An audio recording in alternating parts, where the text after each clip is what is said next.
حق میں جو مرے ہوئے بزرگوں کو پکارتے ہیں، فرشتے اس میں شامل ہی نہیں، عیسیٰ پیغمبر شامل ہی نہیں، مرے ہوئے بزرگوں کو پکارتے ہیں۔ حضرت عیسیٰ کو شاہ عبد القادر شامل ہی نہیں کرتے، کہتے ہیں اور بالکل بہترین معنی شاہ عبد القادر کا، کیونکہ آگے آ رہا ہے وَمَا يَشْعُرُونَ أَيَّانَ يُبْعَثُونَ۔ یہ یبعثون کا قرینہ قطعی ہے کہ آیت ان کے بارے میں جن پہ موت آ چکی ہے۔ پتہ نہیں آپ کو سمجھ بھی آئی ہے؟ بعد نے کہا یہ حضرت عیسیٰ کو بھی شامل، فرشتوں کو بھی شامل، وہ پھر عموم مجاز مراد لیتے ہیں جب جن پہ موت آ چکی فی الحال مردے، اور جن پر ابھی نہیں آئی جب موت آئے گی وہ فی المعال مردے۔ فرشتوں پہ بھی موت آ گئی تو وہ بھی اموات بن جائیں گے، وہ بھی حیات نہیں ہوں گے، وہ بھی کیا بن جائیں گے؟ اموات بن جائیں گے۔ موت جبریل پہ بھی آ جائے تو جبریل بھی کیا بن جائے گا؟ اموات غیر احیاء۔ جن پہ موت آ چکی ہے اب اموات، اور جن پہ ابھی نہیں آئی جب آئے گی وہ بھی اس اموات کا فرد بن جائیں گے۔ وما یشعرون ایان یبعثون۔ آگے کیا ہے؟ پڑھو، تم کو تفسیر پڑھنے بیٹھے ہو، آگے کیا ہے؟ جسے الہکم الہ واحد، الہکم الہ واحد، مسئلہ الوہیت بیان کیا، اور جن کو تم پکارتے ہو وہ اموات، اور پکار کے لائق وہ ہے هو الحی لا الہ الا ہو فادعوہ مخلصین لہ الدین۔ هو الحی، ہمیشہ زندہ رہنے والا اللہ، تو پکارے سننے والا بھی، تو جب پکارے سننے والا اللہ تو فادعوہ، اسی اللہ ہی کو پکارو، مخلصین لہ الدین۔ آیت الکرسی تو آتی ہوگی جی؟ کیسے شروع ہوتی ہے؟ جنوں کو بگانے والی صورت ہے۔ اللہ لا الہ الا ہو الحی الحی الحی، ادھر الحی پہلے ہے ادھر الحی بعد میں ہے، یہاں پر بھی اللہ نے بتلا دیا۔ اور مسئلہ الہ سمجھ تب آتا ہے اس کی ابتدا بھی مسئلہ حیات ممات سے، اس کی انتہا بھی مسئلہ حیات ممات سے۔ اگر حیات ممات فروعی ہے تو پھر لا الہ الا اللہ بھی فروعی ہے، اس پہ بھی لڑنے کی پھر ضرورت نہیں، کیونکہ لا الہ الا اللہ کا دار و مداری مسئلہ سما حیات پہ۔ حضرت ابراہیم نے ایسے نہیں سمجھایا تھا جی؟ آپ کے خطیب صاحب کی ہم تقریر سننے گئے، اللہ ان کو ہدایت دے بھائی، آپ ناراض ہو جاتے ہیں جی یہ اپنوں کو نہیں چھوڑتا، بھائی اپنے گند کریں تو وہی تو صاف کرنا پڑتا ہے۔ گھنٹہ تقریر کی، کہتے آج میں بتاؤں گا حضرت ابراہیم کا عقیدہ کیا ہے، جس کا عقیدہ ابراہیمی نہیں اس کی قربانی نہیں۔ ہم بھی بڑے خوش تھے، ہے تو تاجر خطیب، لیکن آج الحمدللہ مسئلہ بیان کرنے لگ گیا، کیونکہ گھنٹے سے کہہ رہا ہے بتاؤں گا۔ اب گھنٹے کے بعد بتایا کیا؟ آخر میں حضرت ابراہیم کا عقیدہ ہے رب ہب لی من الصالحین، یہ حضرت ابراہیم کا عقیدہ۔ اب اس سے بڑا کتمان یہودی بھی نہیں ہے۔ کتنے افسوس کی بات ہے، اپنے آپ کو اشاعتی کہلوائے۔ حضرت ابراہیم کے لیے عقیدہ ہے یا دعا ہے؟ حضرت ابراہیم کا عقیدہ وہ ہے جو خود بیان کر رہے ہیں، یا اباتے لما تعبد ما لا يسمع ولا يبصر ولا يغني عنك شيئا۔ یہ ہے ابراہیم کا عقیدہ، اور ملت ابراہیم کا وہ خلاصہ سورہ انعام کے آخر میں دیکھ لینا، ملت ابیکم ابراہیم، اس کا خلاصہ قل ان صلاتی و نسکی و محیای و مماتی للہ رب العالمین۔ یہ ہے حضرت ابراہیم کا عقیدہ کہ ابا جی ان کو کیوں پکارتا ہے؟ جو تیری پکارے سنتے سنتے بولو۔ حضرت مولانا حسین علی رحمت اللہ علیہ فرماتے ہیں کہ حوامی میں سبا، یہ ہے قرآن کا خلاصہ، اور حوامی میں سبا کا دعویٰ کیا ہے؟ فَادْعُوا اللَّهَ مُخْلِصِينَ لَهُ الدِّينَ، پکارو صرف اللہ کو، حاجات میں مشکلات میں کوئی پیغمبر پکارے سننے والا نہیں، کوئی ولی اللہ پکارے سننے والا نہیں ہے۔ یہ حاوی مومن میں یہ دعویٰ ہے۔ اس کے بعد 6 صورتیں کھڑی ہیں، ہر صورت میں شبہوں کا جواب ہے، 6 شبہات ہیں۔ تم کہتے ہو جناب کہ پکار کے لائق اللہ ہے، حالانکہ ہم قبرستان سے گزرے، بزرگ باہر نکل کے آ گئے، انہوں نے کہا جی میں فلانا بابا ہوں، میرے نام کا بکرا دے تیرا کام ہو جائے گا۔ تم کہتے ہو فَادْعُوا اللَّهَ، پکار کے لائق اللہ ہے۔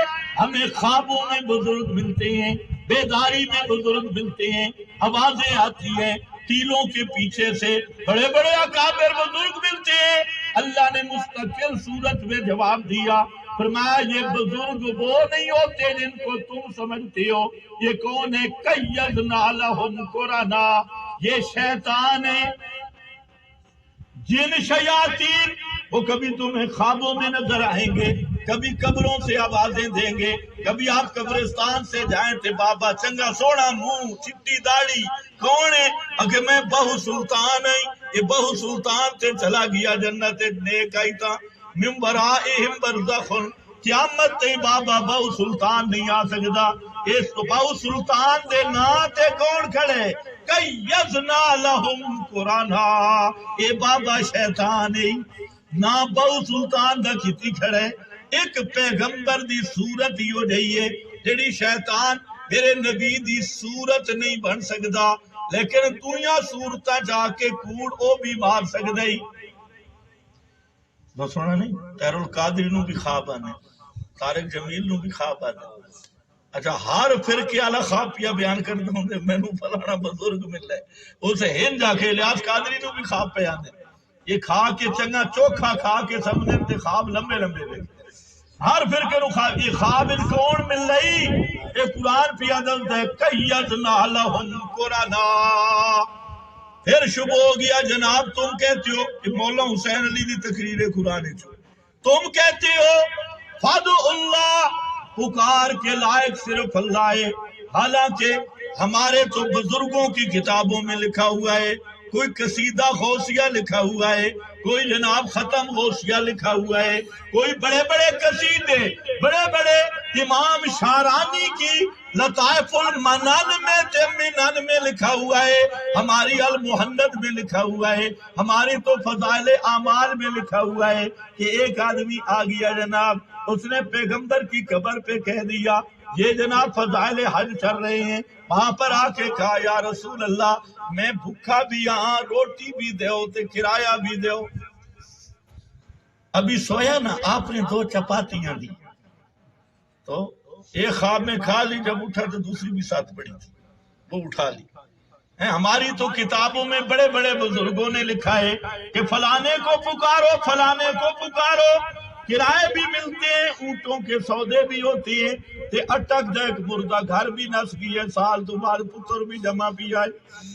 یہ رحمت کائنات کتاب ہے زید الحسینی صاحب کی، جہاں پہ یہ کتاب بھی ہوئے کہ نبیاں دی مجلس سے پیش کی گئی، نبیاں پاس کیتے اس کو سرٹیفکیٹ ہے کہ ہماری اللہ نے جواب دیا۔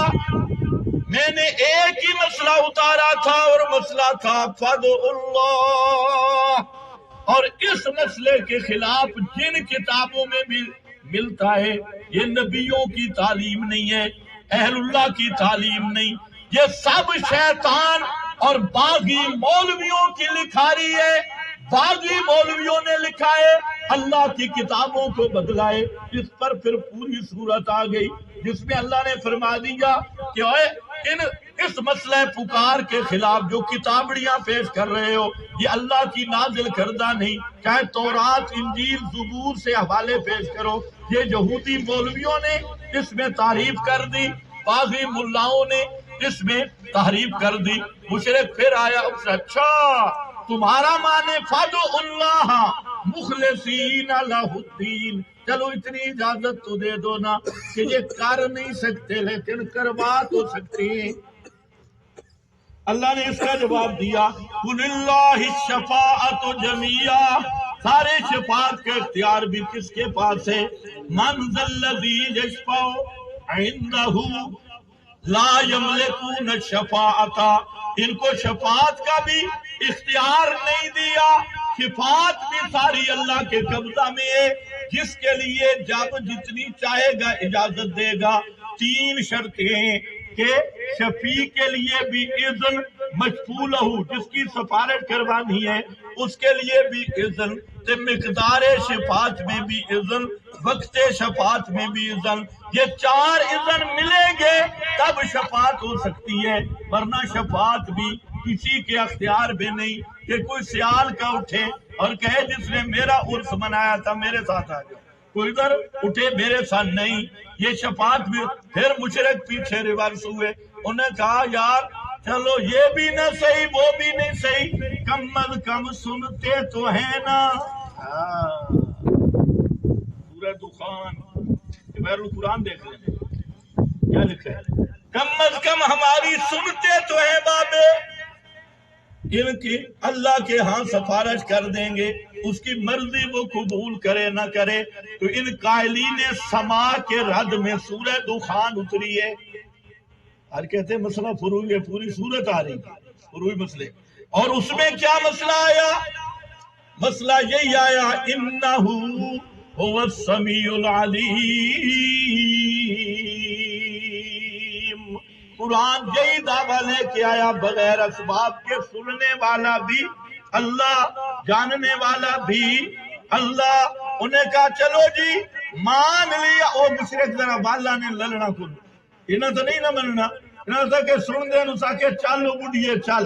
حضرت قاضی شمس الدین صاحب رحمت اللہ علیہ واقعہ ایک سنایا، فرمان لگے ملتان دے نٹا ایک عورت نو اغوا کیتا، عورت تے گانے زیورات تے انہاں نٹا تماشا اے لایا بھئی عورت نو اٹھتے بلا دیتا تے چار اندے اگو ہو گئے تے چار پچھو، عورت شور پاوے اور لوگوں میں لٹی گئی میں نو بچا لو، تے او چار اگو بھی نچے نہ تے آکھن چلو بڑھیے چل، پچھلے بھی نچن تے آکھن چلو بڑھیے چل، سارے لوگا سمجھے بھئی ایک کوئی کرتا بیکار ہے، کسے نو یہ خیال نہیں ہے بیچاری نو زوری تے نپ کے جا رہے، انہاں لڑنا بھی یہی چلو بڑھیے چل، ہکی شور پایا ہوا ہے۔ ابو جہل تھوڑا دیا پیچھے آگے آئی، اس آقا جناب چلو سنتے نہیں لیکن ان کے ناموں میں برکتیں بڑی ہیں، جب ہم یا لات یا منات یا عزا یا حبل یا ابراہیم یا اسماعیل ان کے نام کے تعبیر لکھتے ہیں،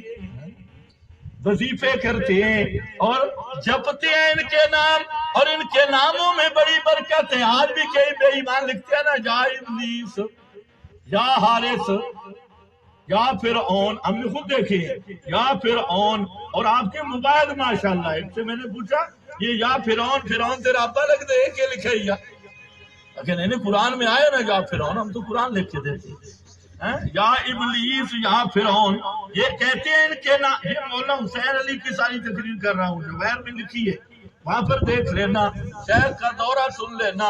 حضرت فرماتی ہیں کہ مشرک بالکل پیچھے آ کے کہنے لگے اتنا تو مانو نا، ان کے ناموں کے وظیفے کی بڑی برکتیں ہوتی ہیں۔ اللہ نے پوری سورہ احقاف نازل کر دی، فرمایا اگر ان کے ناموں میں برکتیں ہوتی تو ان کے ناموں کے جو وظیفے کرتے ہیں کم از کم ان کے وظیفے ان کو عذاب سے تو بچا لیتے۔ جب اللہ نے رگڑا لگایا تو کوئی وظیفہ کام نہیں آیا۔ معلوم ہوتا ہے تبارک اسم ربک ذوالجلال والاکرام، کس کے نام برکت والا ہے؟ اور نماز تو آتی ہے نا، سبحانک اللہم وابے حمدے کا آگے سارے پڑھو تاکہ مسئلہ اختلاف ختم۔ فتبارک قسموں کا کیا وعدہ کر رہا ہے؟ سبحانک اللہم، پاک ہے تو یا اللہ ہر شریک سے، ہر نقص سے، وزیروں سے، مشیروں سے، تو پاک ہے۔ تبارک اسموں کا، تیرا نام ہے برکت والا، اسی تبارک الذی بیدہ الملک۔ قرآن نے پورا عنوان دے دیا کہ برکتیں دینے والا کون ہے۔ تو یہ ہے جناب دعویٰ حوامی سبا کا ایک دعویٰ، 6 سوالوں کے جواب۔ تو فرمایا یہ ہے قرآن کا لب لباب۔ پھر حضرت آگے بڑھے، فرمانے لگے اگر ان 6 سورتوں کا خلاصہ دیکھنا ہے تو وہ سورہ فاتحہ میں ہے۔ اچھا، یہ بات حضرت سے پہلے مجدد الفسانی نے کی ہے، سورہ فاتحہ میں ہے، اور سورہ فاتحہ کا خلاصہ دیکھنا ہے تو وہ کیا ہے؟ ایاک نعبد و ایاک نستعین۔ یہ وہ پھر مسئلہ وہی آ گیا، فادعوا اللہ مخلصین لہ الدین۔ اور اگر ایاک نعبد و ایاک نستعین اس کا خلاصہ دیکھنا ہے تو بسم اللہ میں ہے، اور پوری بسم اللہ کی تفسیر تو حضرت فرمائیں گے، بڑی لمبی بات ہے۔ بسم اللہ کا خلاصہ دیکھنا ہے تو بسم اللہ کی با میں ہے، بسم اللہ کی، کیونکہ بسم اللہ کی با ہے استعانت کی، اور متعلق اس کا آخر میں ہے، شروع میں نہیں۔ اور تقدیم و محق التاخیر یفید الحصر، مطلب کیا بنے گا؟ بسم اللہ کا ذرا معنی سنا دو، شاباش، سارے کوشش کرو۔ بسم اللہ کا کیا معنی ہے؟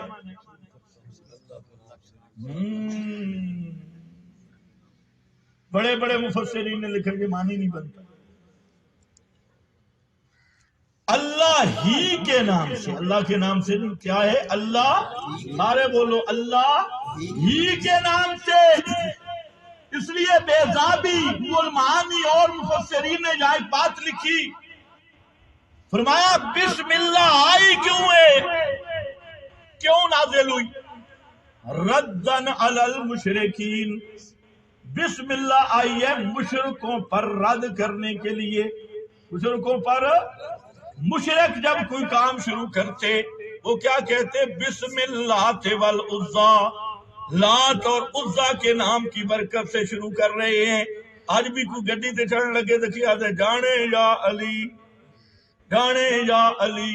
اور کوئی بے ایمان گاڑی پہ یا کوئی کام کرنے لگے یا غازی عباس علمبردار، یا حسن یا حسین۔ آج بھی مشرک غیر کے نام سے تبرک لیتا ہے، اور وہ مشرک کہتے تھے لات منات عزا کے نام کی برکت سے اللہ نے بسم اللہ اتاری، اور فرمایا او موحدو، تم جب کوئی کام شروع کرو تو تم یوں کرنا ہے بسم اللہ لا بسم اللہ والعزا۔ ہم اللہ ہی کے نام کی، اللہ ہی کے نام سے شروع کرتے ہیں، لات منات عزا جانے یا علی پیر کے نام سے نہیں، کیونکہ کام کرنے والا کون ہے؟ کام کرنے والا کون ہے؟ توجہ ہے نا؟ ہاں، اس لیے بسم اللہ آئی ردن علی المشرکین۔ جو زیادہ صوفی بنتا ہے وہ بسم اللہ نہ پڑھے، وہ رام رام کرے، کہتے ہیں کسی کو کہنا کچھ نہیں ہے جی۔ ہاں، صوفی سلطی، کسی کو کہنا کچھ نہیں، کہنا کچھ نہیں تو بسم اللہ ہی پترا نہ پڑھ۔ بسم اللہ ہی کچھ کہنے کے لیے آئی ہے کہ کس کے نام سے شروع ہوگا؟ اللہ ہی کے نام سے، اللہ کے غیر کے نام سے شروع نہیں ہوگا۔ بسم اللہ آئی، پھر اس بسم اللہ کی با استعانت کی ہے، اور اس جار مجرور کا متعلق آخر میں مقدر ہے، اور معنی کیا ہے؟ اللہ ہی کی مدد سے شروع کرتا ہوں۔ کیا معنی ہے؟ بولو، اللہ ہی کی، یہ ہی تو سمجھتے ہو نا؟ یا اللہ بھی تے باؤ سلطان بھی، اللہ بھی تے شیخ عبد القادر جیلانی بھی نہیں، ہی یہی مسئلہ تھا فادعوا اللہ، وہی مسئلہ ہے بسم اللہ کی با میں، اور یہی مسئلہ ہے پورے قرآن میں، الرحمن المستعان، اللہ المستعان۔ اللہ ہی وہ ذات ہے جو ما فوق الاسباب مدد کرنے والا ہے۔ تو بسم اللہ کی با میں آ گئے۔ اب یہاں تک مجدد الفسانی ہمارے ساتھ چلے۔ اگلی بات جو کی وہ مولانا حسین علی نے ریاضی سے لی، فرماتے ہیں کہ بسم اللہ کی با میں پورا قرآن ہے۔ عام طور پہ یہی کہتے ہیں تو، لیکن فرماتے ہیں میں تو یہ سمجھتا ہوں کہ با کے بھی نقطے میں پورا قرآن ہے۔ با کے بھی، بولو شابت ختم کرو، با کے بھی نقطے میں پورا قرآن ہے۔ کیوں؟ ریاضی جاننے والے وہ سمجھتے ہیں کہ نقطہ قابل تقسیم نہیں ہوتا، یہ تقسیم ہو جائے وہ نقطہ نہیں، وہ خط بن جاتا ہے۔ قابل تجزی اور قابل تقسیم نہیں ہوتا۔ یہ نقطہ سبق دے رہا ہے کہ جیسے نقطے میں تقسیم نہیں، رب کی ذات صفات میں بھی تقسیم، نقطہ بھی تقسیم سے پاک، رب العالمین بھی تقسیم سے پاک۔ اور شرک یہی ہوتا ہے جعلوا لہ من عبادہ جزءا، مشرک اپنے معبودوں کو اللہ سے نکالتا ہے۔ نور من نور اللہ، ابن اللہ، اللہ کے یہ ولد اللہ، یہی اجزاء مانتا ہے۔ تو یہ نقطہ بتا رہا ہے نقطے میں بھی تقسیم نہیں، اللہ کی ذات و صفات میں بھی تجزی نہیں ہے۔ اسی لیے شاہ عبد القادر محدث دہلوی فرماتے ہیں قرآن شروع ہوا بسم اللہ کی با سے، ختم ہوا سین پر۔ اب جملہ سننا ہے شاہ عبد القادر کا، فرمایا با اور سین کو ملا لو، ملا لو، با اور سین کو ملا کے پڑھو تو کیا ہے؟ فرماتے ہیں قرآن بس باقی سب کچھ حوث، قرآن بس باقی سب کچھ حوث۔ ہدایت کے عنوان میں قرآن کافی ہے، قرآن بس۔ ایمان اور ہدایت کے معاملہ میں کوئی روایت نہ پڑھے۔ ایمان ہاں توضیح کے لیے بے شک پڑھ، تبیان کے لیے پڑھ، لیکن ایمان کے ہدایت اور ایمان کے ماخذ کے لحاظ سے قرآن بس، یعنی قرآن کافی ہے۔ اور ایسے نہیں شاہ عبد القادر نے کہا خود قرآن میں ان فی ھذا لبلاغا لقوم عابدین لبلاغا لکفایتا، اللہ فرماتے ہیں یہ قرآن موحدوں کے لیے کافی ہے، اور کسی کتاب میں منہ ڈالنے کی ضرورت نہیں ہے۔ اور یہی بات اللہ کے رسول نے کی، من ابتغى الہدی فی غیرہ قد اضلہ اللہ، جو آدمی قرآن سے ہٹ کر کسی اور کتاب کو ہدایت کا ماخذ سمجھتا ہے تو اللہ نے اس آدمی کو ایسا گمراہ کیا قیامت تک صراط مستقیم نہیں مل سکتی۔ یہ پیغمبر کریم نے فرمایا، یہی بات کی تھی حضرت فاروق اعظم نے حسبنا، اور یہی بات کی تھی حضرت عائشہ نے حسبکم القرآن۔ تو عرض کرنے کا مقصد ہے کہ قرآن ہدایت کا اصل منبع ہے، ایمان کا اصل ماخذ ہے، اس کا سیکھنا یہ وہ علم ہے، طلب العلم فریضۃ علی کل، یہ علم ہے، اس کا سیکھنا۔ تو میں گزارش کروں گا، وقت بھی بہت کافی ہو گیا، کہ آپ جتنے اردا گرد کے لوگ ہیں طالب علم تو پڑھتے ہی ہیں، تو اس میں حضرت جو دورہ تفسیر شروع کرا رہے ہیں تو جتنے نوجوان ساتھی اردا گرد آپ مستقل دعوت دیں، اور قرآن پاک کے ترجمہ کی کلاس میں جتنے آپ قریبی لوگ ہیں وہ سب کے سب شریک ہیں، کریں گے نا محنت، اور سب کو دعوت دو۔ اردا گرد لوگوں کو پتہ ہی نہیں قرآن، لوگوں نے سمجھے ختم کے لیے قرآن ہے، 11ویں 12ویں پر پڑھنا ہے، قرآن لوگوں کو سمجھاؤ۔ اور یہی قرآن ہدایت والی کتاب ہے، اگر تم قرآن سننا شروع کر دو گے تو انشاءاللہ کبھی بھی گمراہی آپ کے قریب نہیں آئے گی۔ دعا ہے کہ اللہ تعالی حضرت مفتی صاحب کو اخلاص کے ساتھ، محنت کے ساتھ یہ عظیم کام کرنے کی توفیق عطا فرمائے، اور آپ حضرات کے لیے دعا ہے کہ اللہ آپ کو توفیق دے کہ آپ وقتاً فوقتاً اردا گرد کے جو لوگ ہیں اور جو قریب کے ہیں مستقل کلاس میں ہیں، اور جو دور دراز کے ہیں وہ وقتاً فوقتاً یہاں تشریف لائیں۔ ابھی میرا خیال ہے کہ طلبہ حضرات آرام سے درمیان سے سائڈ پہ ہو جائیں اور ہم اپنے اجلاس کی